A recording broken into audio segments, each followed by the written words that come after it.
Okay, here we are. I'd like to welcome Frederick Viner with us today, who is in York, Old York in England. Welcome, Frederick. Thanks very much for having me. Yes, and we are the ZUMI Piano Duo. We are sitting here in Edmonton, Alberta, Canada. 7 hours apart, right? I guess. Yes, I'm ahead. You're behind. Great. So we just performed Frederick's piece, Riffs on 7. And I just make a little introduction here. Frederick studied composition at the University of York and at the University of Oxford.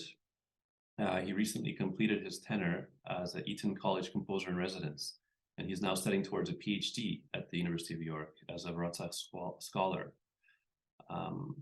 So just a little details about some of your accolades here. There's a lot of wonderful competitions that you have won with a lot of your choral works and a lot of your piano works. So one to mention here, which we'll talk about, is the love song composing competition, where you had won the prize with your piece Herz an Herz, chosen from 152 compositions submitted anonymously from 61 countries. That's really exciting. Later on, we have in 2020, the STR Music Composition Prize for your piece, The Annunciation, a choral piece, and the Lafanu Composition Prize for Etude One Media It Is. So you have a lot of wonderful piano works. I'd like to delve into that later into this interview too. So without further ado, let's dive right in. And so let's start with how actually we met, how Zuzana came to meet Frederick. There's a little bit of a backstory here to this. Yeah, I remember. Hello, everyone. I remember that I received a message from Frederick that if about his solo repertoire and also his compositions for 4 hands. So if we would like to perform it, or if I would like to perform it. And you have quite a connection with York, right? With Leeds and Manchester, because that was already like 20 years ago. I remember. Time flies, yeah. First time I met you was actually in London too. I flew to London. That was at the competition, yeah. But during my studies in Czech Republic at the Janeček Academy, I received a scholarship to study in Leeds for 1 year. But I found a piano teacher for me from Manchester, Rena Calaway. And she was unbelievable. She was I really cherished all those moments, because there were hours of learning with her. So yeah. So definitely you're the English connection here. Yeah. And because of that, I guess there was something where a message came from Frederick to you, or the other way around. How was it? That's it. Yeah, I think I heard your performances on your YouTube channel. I think it was. I'm trying to just remember the date because it was a while ago. Yeah. But I think that's the thing. I heard you play, and I absolutely loved it, and thought, well, there's her email or there's her Facebook. I think it was. I can't remember where it was that I contacted you. And I just thought, well, it's worth a shot. You never know. And then you were very generous, and kind, and we've managed, thankfully, to stay in contact for quite a few years. And it's sort of eventually blossomed into this wonderful project. So it's lovely. I think the next best step would be to actually be in the same country for a start, and then maybe the same room, maybe one day. Yeah. This is very appreciated for now. Yeah.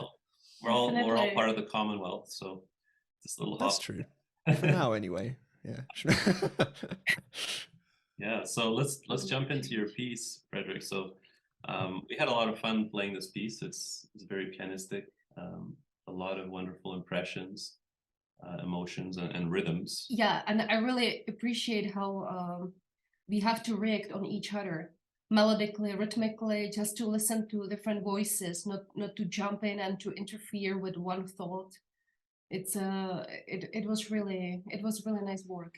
So how about you? What were your inspirations behind the Riffs on 7, and how did it sort of take off? I know there was another piano duo involved in a premiere in Moscow, right? Yeah, that's right. So it was originally performed by the Grella-Możejko, a Russian piano duo, who are absolutely phenomenal as well. And it's an interesting one, because this actually started as a solo piano work. And I think, to be honest, it's as old as 2016, I think, the sketches. So I sort of started sketching it ages ago. but I essentially had to shelve it because I had no idea what to do with it. And this happens to me all the time. So, no worries. And then at some point it just occurred to me, oh, hang on, what about a piano duet? What about four hands? Because I was really fond of this material. This is basically the very beginning of the piece. I had figured out the secondo part and the melody you can basically play with two hands, just about. So I wanted to do something with it. And then, it occurred to me, oh, what about four hands? And that seemed to just unlock what I was going to do with it. And suddenly the way forward was clear. I wrote it in about, I think it was 2018, 2017. So it's hard to pinpoint specific influences. But because I'm basically a massive nerd, the influences were sort of technical things rather than extra musical things. I don't usually have images or, I don't know, stories in mind, as I know some other composers do.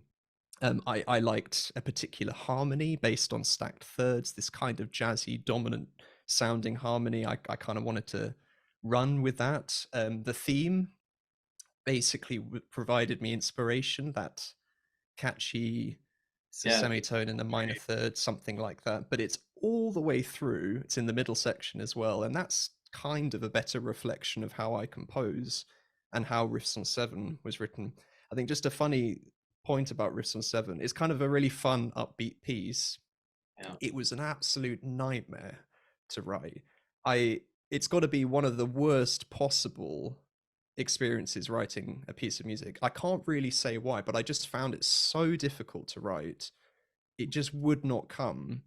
For no real rhyme or reason, but it was just absolute hell. My friends and my now wife will testify to, like, complaining down the phone. I just could not figure out what to do with it, how to get it to work. In the sense of technically putting it together, the duet aspect, or just actual composing? I don't know. I think it was just like literally, well, what's the next bar going to be? Or what's the structure? How does the structure work?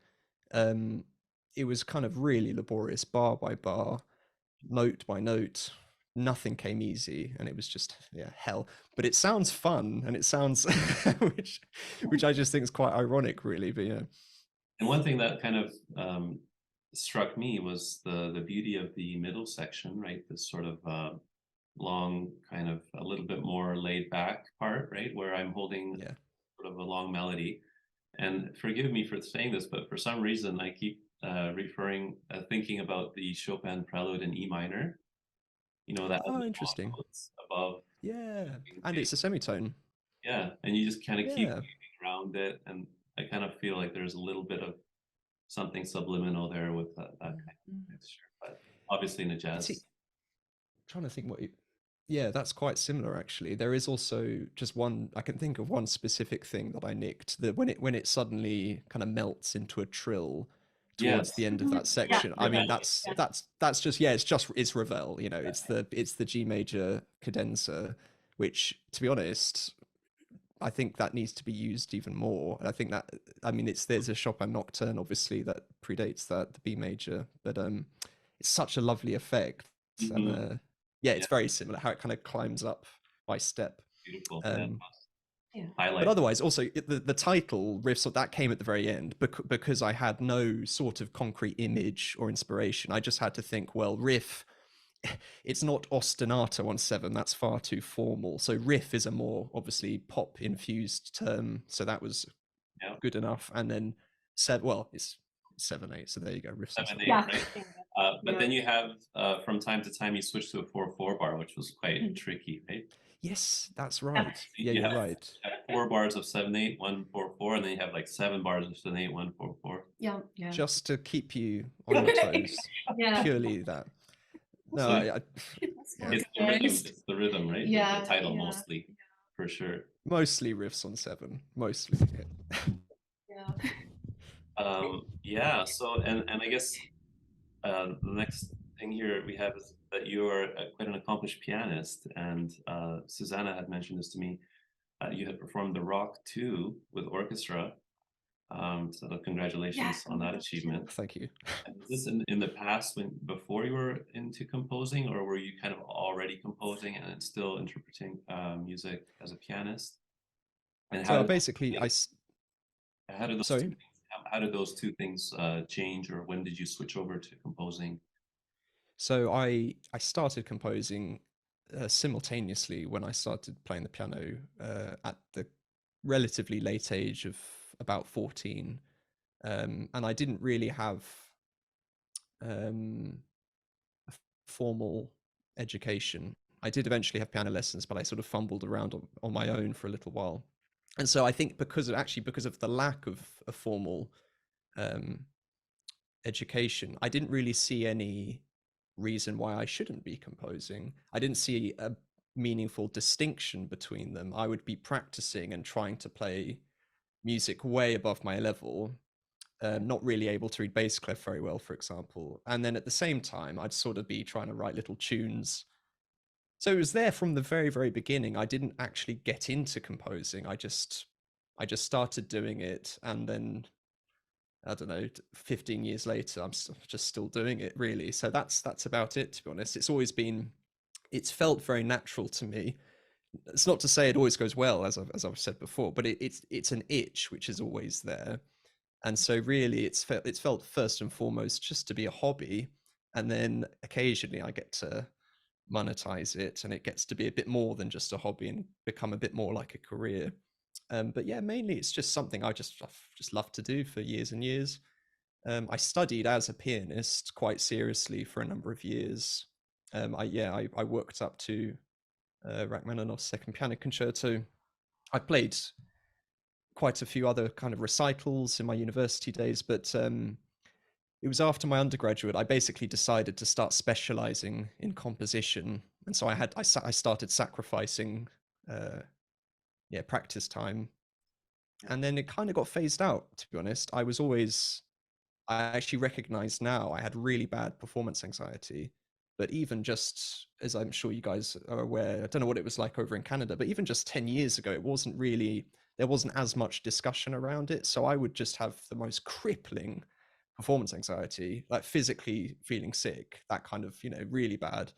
Not eat. I didn't eat very much before playing Rack 2, for example, because I felt so physically ill. And I only looking back, I can see how bad it was. But I think sadly that kind of meant I stopped performing, to be honest. But however, I still play every single day. I wouldn't say practice is that disciplined right now. I mean, there's usually like Czerny on some shelf nearby, but I'm not very disciplined. But I still play all the time. I'm playing Prokofiev's Sixth Sonata. For me, I'm not going to perform it, but it's just good fun, obviously. And that must tie into the way you compose for the piano, wouldn't it? Like, would you be the kind of guy that would sit down and improvise, and then from that your compositions come, or do you have an idea that anyway it takes you to the piano, whether it's improvisation or not? I think it's mainly the former, but sometimes I get just a little tune or a rhythm or something. But actually, I'll be at the piano just anyway, and I usually improvise into a nice theme or just harmony. It can be anything really. I wouldn't say I'm that systematic. I don't have a particular approach which I use or a formula. I'll just kind of mess around a little bit, and to be honest, sometimes my fingers will find solutions that my conscious brain cannot, which I think is something quite nice and something quite mysterious about playing. A pianist in particular, these things do have a mind of their own, and they can sometimes remember things that you could not remember, which is kind of spooky. But I think it works like that for me with composition, is that my fingers can find these patterns which just work because they know from training, they know what typically does work. So improvisation is absolutely crucial. But it's funny because I don't have a jazz background, but it is something I just do, and I've always done it like that.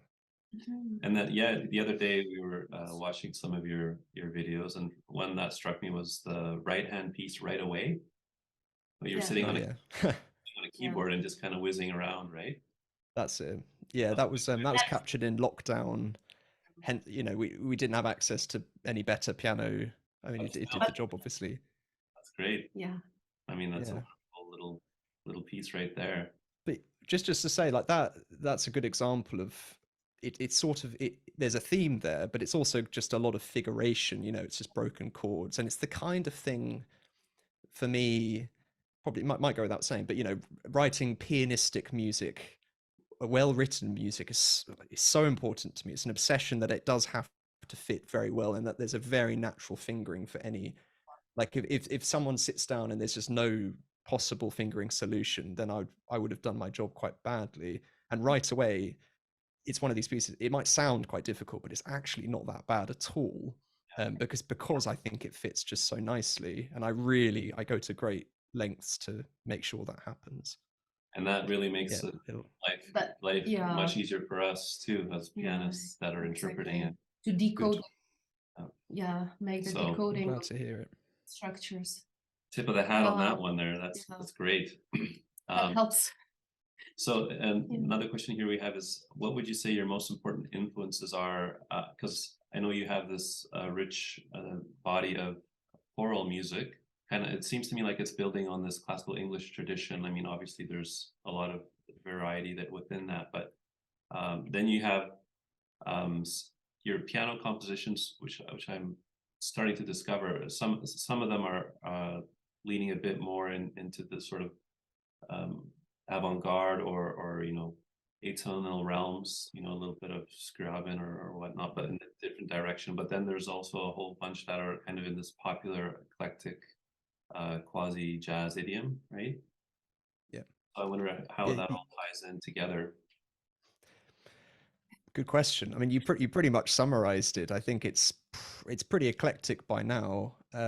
I guess the styles I've written in kind of reflects the music I listen to, which is pretty much everything and anything.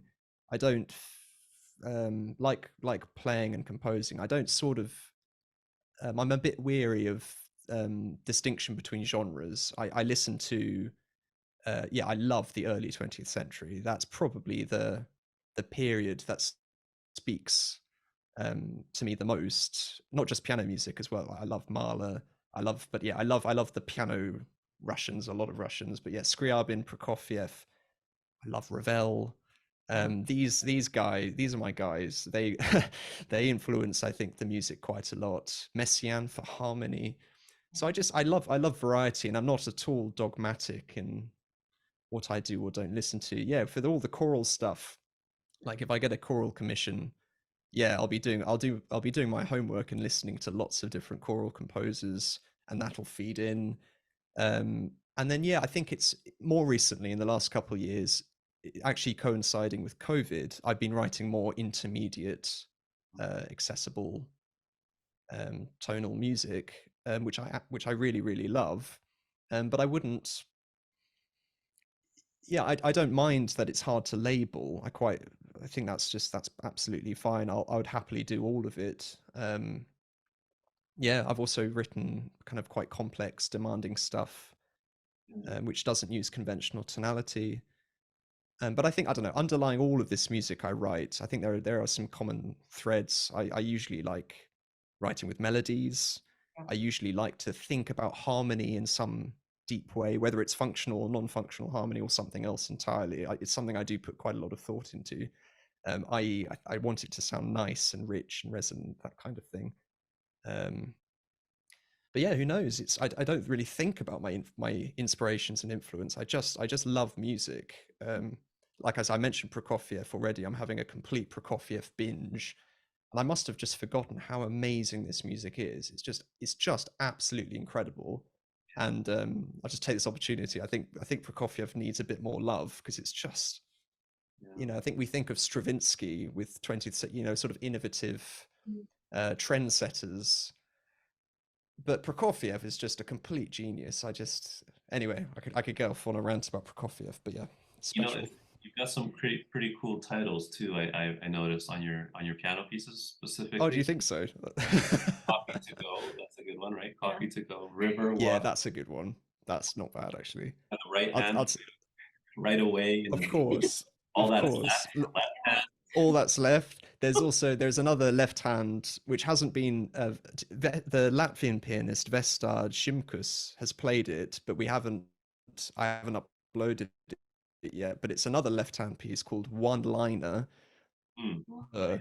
So it's if you can get a pun, then great. You know, I think I used to be a bit snotty about titles. I used to not put a lot of effort into them, but obviously it's completely, you know, we've got to market the thing we do. We can't just expect people to just appreciate us automatically, whatever. So yeah, I kind of do have a bit of fun. Coffee to go is in York, it's coffee to go. That's how they say it, coffee to go. So that's the little inside joke, is that, yeah, coffee to go. That's how you actually pronounce it. Yeah, it also somehow immediately makes these pieces that much more accessible, it seems like. Just that title opens the door already, right? In a way. So it's kind of... Well, I love coffee. It does represent me very much. Okay. Yeah, and then so these other piano pieces of yours that have this dimension of the more avant-garde or kind of early 20th century, like you said, is that something that kind of alternates between these other piano pieces, or does that just kind of happen whenever you feel there's a moment of inspiration? So yeah, that, to go back to Herz and Herz, which is that's quite an early piece. I wrote that in 2015. Yeah, for this love song. So ironically, it's a love song, even though actually, compared with my more recent stuff, it's quite dissonant. It's a bit abstract, bit weird, in short, kind of. Very balmy though, the harmonic cushioning. I thought was nice. Yeah. I think actually it's still quite romantic. It's very lush harmony. It's melodic. I mean, for goodness sake, it's got a big Wagner quote in the middle. The love duet from Tristan, which is where Herz and Herz it's taken from. It's taken from the libretto. But yeah, I think back then I was definitely trying different things out, because I would have been like 18 or 19, and then more recently I sort of have settled into certain modes of writing. But I would never. I always want to try out new things. And more recently, I've written a set of etudes which haven't been aired publicly yet. I'm going to unleash them hopefully sometime this year. But yeah, they're kind of, like, you would call them kind of contemporary aesthetic, kind of in the vein of the Ligeti etudes. So sort of quite rhythmically complex. They use the registral extremes of the piano. They're very, very difficult to play. So they kind of delight in the difficulty of it, which is, you know, that characterizes some contemporary music. Like, actually the complexity is part of the whole aesthetic of it.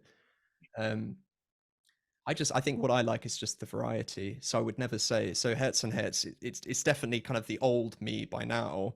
But in terms of kind of, whether I use tonality or not, some composers just say no to tonality full stop, almost ideologically. I kind of treat it as just another tool in the toolbox alongside a bit of jazz, a bit of, I don't know, I like the variety. That's just me. And I like the sound of it, you know. It's such an advantage to have harmony that actually directs you places and sounds finished or less finished. And also, it's not as if, who's it, Schoenberg, saying there's plenty more music to be written in C major. It's not as if you write a tonal piece, it's going to sound a certain way. There are so many wonderfully inventive ways of manipulating harmony, which I think is overlooked. Like, to go back to Prokofiev, you know, but there are so many ingenious ways of messing around with harmony. Just because it has a key signature doesn't matter at all. Yeah, and plus, I mean, if you think about a composer like Stravinsky, he would be all over the board, right? I mean, you've got all styles coming out of him every right way. So, that's the fun with him, you know. Depending on your mood, well, you've got concerto in D, neoclassical. You've got. I mean, Agon is serial, but I can't describe Agon. I'm too tired to describe the ballet, but it's you know, I can't. Like I said, I'm too tired to describe Agon, but it's great stuff.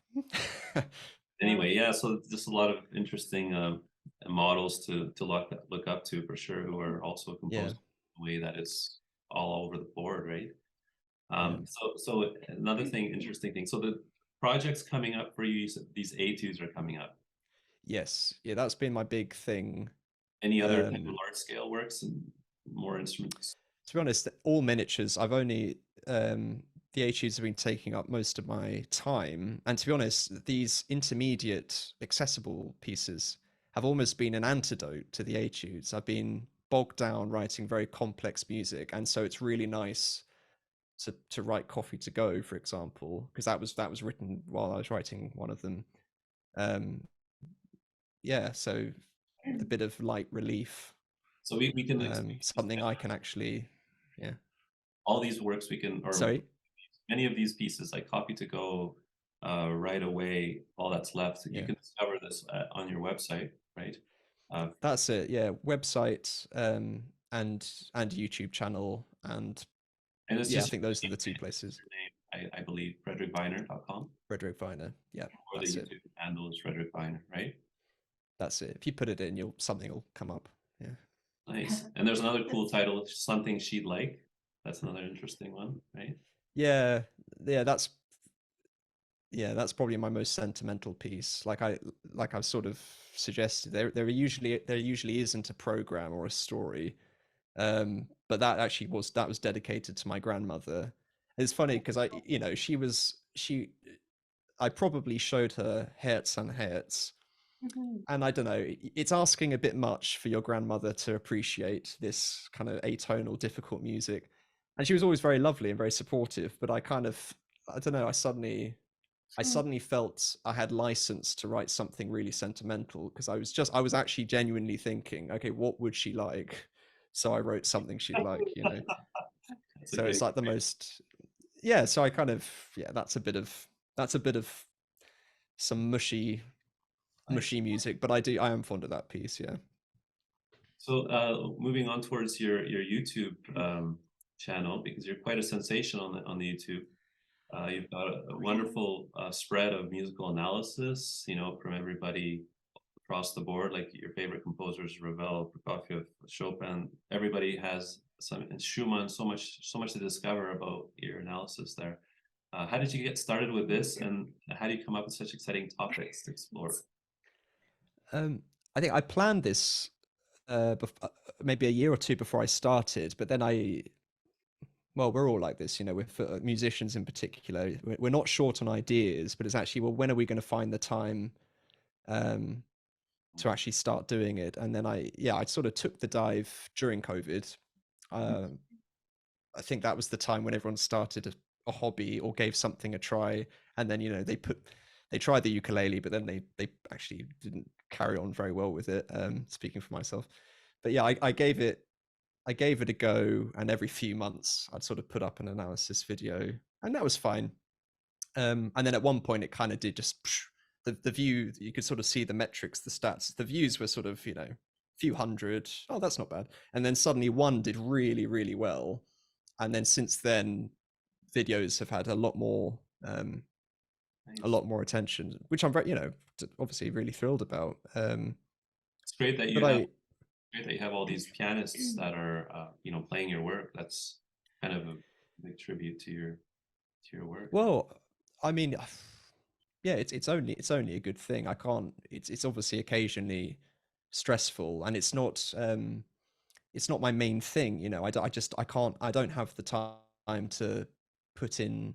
I can't upload weekly videos, for example, like some YouTubers manage to do. So it's kind of when I feel I have time, and it's mainly, I think it's mainly a way of connecting, because I've been doing a PhD. It's incredibly solitary. Composing is completely solitary, especially if you're writing for solo piano. At least with a string quartet, you've got a few people you can talk to, but it's just me. So this YouTube thing was actually, well, I can talk with other music nerds, and thankfully I found some, so that's quite nice. And I think the composition thing fittingly is just thrown in there, so I upload my music as well, and great, people can just take it or leave it. And yeah, it's fun. It's a fun sort of experiment. I think in the next, once I'm going to finish the PhD quite soon, and then I might have a lot of time to put more effort into it, so I could see what happens. Well, it's definitely something seems like it's one of your big successes in terms of what's happening. And it's fun. And it's fun, yeah. And it's fun, yeah. Well, thank you. I'm glad to. You can put It's a bit strange. And you have this, this place to put your compositions in already there. So as these go up, it just helps you that way. I mean, yeah, I thought that's a big part of it. I think, well, I've got these subscribers now, so I could just, put one of my pieces in front of them. And invariably they don't get as many views as, I don't know. I mean, I did a video about dogs in piano music, and my compositions can't compete with that sort of thing. Everyone loves dogs more than Coffee to Go, and that's fine.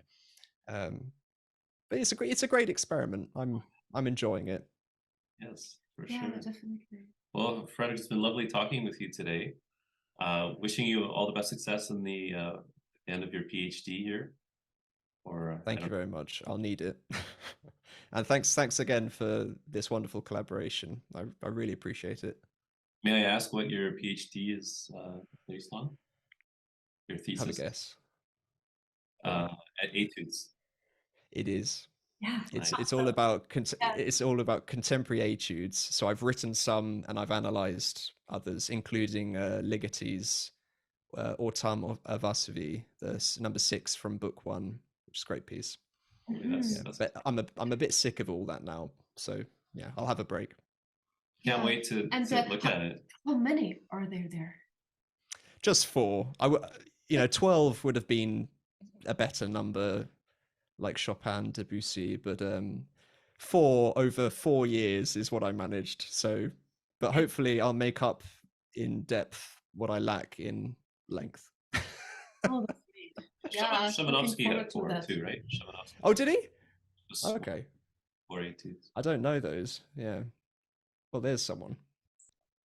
Yeah. So, but then he did another set, Opus 33, which is like a bunch of little etudes kind of strewn together. Interesting. That'll be the next thing. That's what I'll follow up with. Awesome. Wonderful. Yeah. Well, all the best, and enjoy the rest of your evening. Joining us. Thank you. We're gonna have to Thanks very much.